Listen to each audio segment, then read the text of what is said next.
প্রিয় নবী মুহাম্মদ সাল্লাল্লাহু আলাইহি ওয়াসাল্লাম যেভাবে ওযু করতেন তা নিয়ে ধারাবাহিকভাবে বর্ণনা করা হলো। ক্রমানুসারে এসব কাজের মধ্যে ওযুর ফরজ, সুন্নাত, মুস্তাহাব সবই রয়েছে, তবে সর্বপ্রথম মিসওয়াক করে নেওয়া উত্তম। নিয়ত করা নিজেকে পবিত্র করাই ওযু করার উদ্দেশ্য। এরূপ সংকল্প করবে আর অন্তরের এই ইচ্ছাটি এমনভাবে পোষণ করবে যে এই ওযুর উদ্দেশ্য হলো শুধুমাত্র আল্লাহ তাআলার সন্তুষ্টি অর্জন। সহিহ বুখারীর প্রথম হাদিসটিতে এসেছে, রাসূলুল্লাহ সাল্লাল্লাহু আলাইহি ওয়াসাল্লাম বলেছেন, সকল আমলের ফলাফল নির্ভর করে নিয়তের পরিশুদ্ধতার উপর।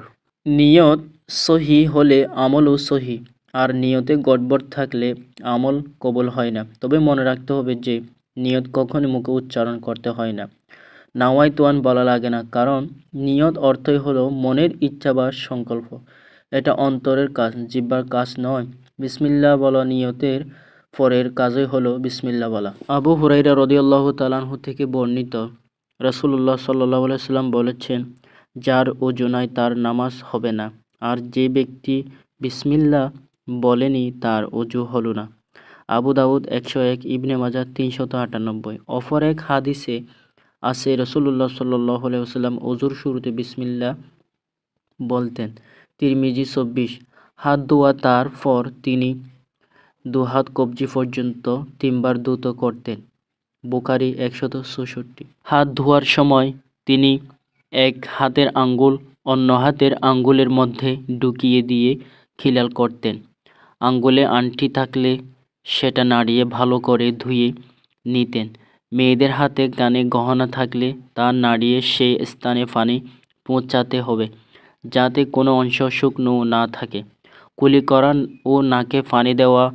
এরপর ডান হাতের পানি নিয়ে ভালোভাবে 3 বার কুলি করবে এবং আবার ডান হাতে নাকে পানি দিয়ে বাম হাতে 3 বার ভালোভাবে নাক ঝেড়ে সাফ করবে। প্রত্যেকবারই নাকে নতুন করে পানি দিতে হবে।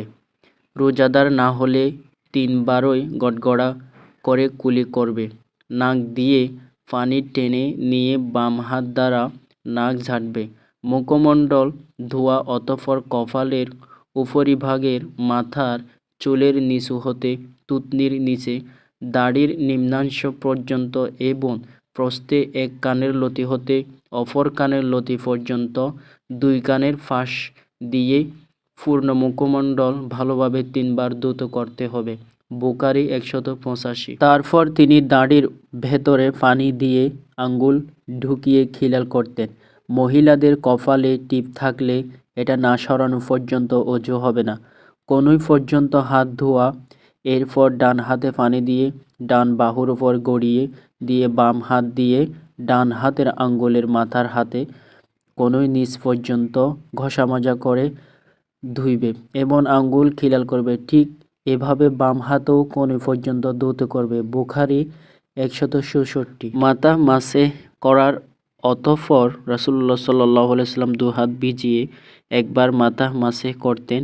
মাসে করার সময় তিনি 2 হাতের আঙ্গুল এক জায়গায় মিশিয়ে সামনের দিক হতে চুলের উপর দিয়ে পেছনে ঘাট পর্যন্ত নিয়ে যেতেন।